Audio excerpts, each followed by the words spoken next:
Hello दोस्तों, नमस्कार। कैसे हैं आप सभी? आई होप अच्छे होंगे, मस्त होंगे।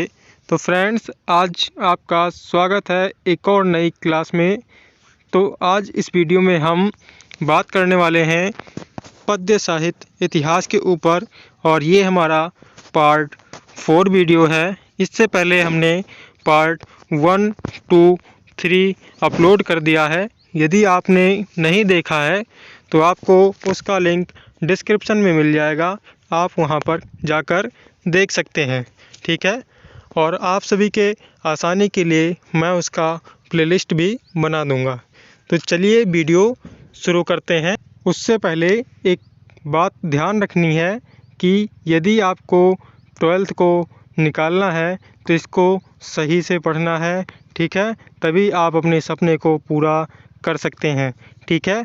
और ये हमारा चैनल स्टडी रियल टाइम है। यदि आपने अभी सब्सक्राइब नहीं किया है तो सब्सक्राइब कर लें और बेल आइकन को भी दबा दें, जिससे हम इससे रिलेटेड जितने भी वीडियो डालें आप तक सबसे पहले उसका नोटिफिकेशन पहुंचता रहे।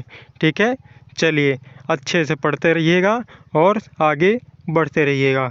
चलिए, आज हम हिंदी पद्य साहित्य के इतिहास के इस पार्ट 4 वीडियो को शुरू करते हैं। चलिए देखिए, हमारा पहला प्रश्न क्या है। हाँ, उससे पहले एक और बात बता दूं कि हमने 75 प्रश्न तक कर लिए हैं। आज हम 76 से स्टार्ट करेंगे, क्योंकि हमारा 25-25 प्रश्नों का सीरीज चल रहा है। तो इसलिए हमने 3 वीडियो में 75 प्रश्नों को कवर कर दिया है। आज हम 76 से स्टार्ट करेंगे। चलिए देखिए, अपना प्रश्न देखिए क्या कहता है। छायावादोत्तर काल की पत्रिका है। छायावादोत्तर काल की पत्रिका कौन सी है इसमें से? तो हम आपको बता दें, छायावाद की काल की जो पत्रिका है वो हो जाएगा इसमें से कादम्बनी। कादम्बनी जो है ये छायावादोत्तर काल की पत्रिका है। ठीक है। चलिए देखिए, अगला प्रश्न क्या कहता है कि लोकायतन के रचनाकार हैं। तो बताइए, लोकायतन के रचनाकार इसमें से कौन होंगे? तो हम आपको बता दें, इसमें से जो ये सुमित्रानंदन पंत हैं ये आपके बिल्कुल राइट आंसर हो जाएंगे। ठीक है, ये लोकायतन के रचनाकार हैं। चलिए अगले प्रश्न की ओर बढ़ते हैं। देखिए, ये हमारा प्रश्न आ गया है। देखिए 78 प्रश्न है हमारा। देखिए क्या कहता है कि छायावाद युगीन गद्य का समय माना जाता है। या फिर ये प्रश्न इस तरीके से भी आ सकता है कि छायावाद काल युग का समय है। बताइए इसमें से क्या होगा, बताइए। तो हम आपको बता दें, इसमें जो ये सेकंड नंबर पर है ये आपका बिल्कुल राइट आंसर हो जाएगा। इस पर आप टिक कर लीजिएगा। देखिए अगला प्रश्न देखिए, नई कविता का प्रवर्तक माना जाता है। नई कविता का प्रवर्तक किसे माना जाता है? तो इसमें से आपके ये जो आज्ञे जी हैं ये आपके बिल्कुल राइट आंसर हो जाएंगे। ठीक है फ्रेंड्स, आप इसे नोट कर लीजिएगा। चलिए अगले प्रश्न की ओर बढ़ते हैं। चलिए देखिए, हमारा ये 80 प्रश्न आ गया है। देखिए क्या कहता है कि श्रृंगार लहरी के रचयिता हैं। श्रृंगार लहरी के रचयिता कौन है इसमें से? तो आपके बिल्कुल राइट आंसर हो जाएंगे, वो हो जाएंगे भारतेंदु हरिश्चंद्र। ये श्रृंगार लहरी के रचयिता हैं। चलिए अगला प्रश्न देखिए कि निज भाषा उन्नति अह सब उन्नति को मूल, ये उक्ति के लेखक हैं। ठीक है, इस युक्ति के लेखक कौन हो जाएंगे? तो इसके भी हो जाएंगे भारतेंदु हरिश्चंद्र जी। ये क्या है? भारतेंदु हरिश्चंद्र जी निज भाषा उन्नति सब उन्नति को मूल, इस युक्ति के लेखक हैं। ठीक है। चलिए अगले प्रश्न की ओर हम बढ़ते हैं। देखिए हमारा 82 प्रश्न क्या कहता है कि नीरजा के रचनाकार हैं। नीरजा के रचनाकार कौन है? तो हम आपको बता दें, इसमें से ये जो महादेवी वर्मा जी हैं ये नीरजा के रचनाकार हैं। चलिए अगला प्रश्न देखिए, 83 प्रश्न हमारा क्या कहता है कि अनघ के रचनाकार हैं। अनघ के रचनाकार इसमें से कौन है? तो वो आपके बिल्कुल राइट आंसर हो जाएंगे। ये जो 4 नंबर पे है मैथिली शरण गुप्त, ये आपके बिल्कुल राइट आंसर हो जाएंगे। इसे आप टिक कर लीजिएगा। ठीक है। चलिए फ्रेंड्स, हम अगले प्रश्न की ओर बढ़ते हैं। देखिए हमारा प्रश्न आ गया है सामने कि गुंजन के रचनाकार हैं। गुंजन के रचनाकार इसमें से कौन हो जाएंगे? तो हम आपको बता दें, इसमें से ये जो सुमित्रानंदन पंत जी हैं ये आपके बिल्कुल राइट आंसर हो जाएंगे। ये सुमित्रानंदन पंत गुंजन के रचनाकार हैं। ठीक है। चलिए अगला प्रश्न देखिए कि छायावाद की प्रमुख प्रवृत्ति है। छायावाद की प्रमुख प्रवृत्ति क्या है? तो इसमें से आपका राइट आंसर ये 3rd नंबर पे हो जाएगा, स्थूल के प्रति सूक्ष्म का विद्रोह।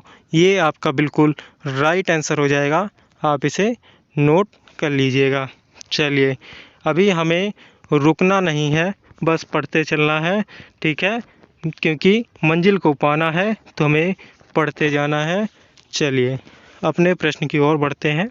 देखिए मैं थोड़ा इसे जूम कर लूँ, आपको साफ साफ दिखाई दे। चलिए हाँ, अब देखिए क्या कहता है प्रश्न कि झरना के रचनाकार हैं। झरना के रचनाकार कौन है इसमें से? तो आपके बिल्कुल राइट आंसर जो होंगे वो हो जाएंगे जयशंकर प्रसाद जी, ये झरना के रचनाकार हैं। अगला प्रश्न देखिए कि महादेवी वर्मा का गीत संग्रह है। महादेवी वर्मा का गीत संग्रह इसमें से कौन सा है? तो वो आपका राइट आंसर होगा यामा, ये जो है महादेवी वर्मा का गीत संग्रह है, ठीक है। चलिए अगले प्रश्न की ओर हम बढ़ते हैं। देखिए हमारा 88 प्रश्न आ गया है। क्या कहता है कि सामधेनी काव्य की रचयिता है। कामधेनी एक रचना है, ठीक है, ये कि एक काव्य है, इसके रचयिता कौन है? तो इसके रचयिता आप जो होंगे वो रामधारी सिंह दिनकर होंगे। ये पहला जो है ये आपका बिल्कुल राइट आंसर हो जाएगा। चलिए अगला प्रश्न देखिए कि आधुनिक काल की कविता की विशेषता नहीं है। आधुनिक काल की कविता जो है इसकी विशेषता कौन सी नहीं है? मैं इसे थोड़ा सा ऊपर कर दूं जिससे आपको सही से दिखाई दे। हाँ देखिए अब आपको दिखाई दे रहा होगा। चलिए इसमें बताइए कि आधुनिक काल की कविता की विशेषता नहीं है, तो इसमें से कौन सी विशेषता नहीं है? इसमें से ये जो युद्ध का सजीव वर्णन है ये बिल्कुल आपका राइट आंसर हो जाएगा। ये आधुनिक काल की कविता की विशेषता नहीं है। चलिए अगला प्रश्न देखिए कि कामायनी की विधा है। कामायनी की विधा है, ये कामायनी एक रचना है, इसकी विधा क्या है? तो इसकी विधा हो जाएगी महाकाव्य। कामायनी एक महाकाव्य है, ठीक है। चलिए अगले प्रश्न की ओर बढ़ते हैं। देखिए प्रश्न हमारे सामने आ गया है कि इनमें से कहानी है। ये जो विकल्प दिए हुए हैं इनमें से कहानी कौन है? तो ये हमें बताना है। तो ये जो अपना अपना भाग्य है ये बिल्कुल राइट आंसर हो जाएगा, ये एक कहानी है, ठीक है। अगला प्रश्न देखते हैं कि कामायनी के रचनाकार हैं। कामायनी के रचनाकार कौन है? तो इसमें से राइट आंसर जो होंगे जयशंकर प्रसाद जी हो जाएंगे, ये जो है कामायनी के रचनाकार हैं।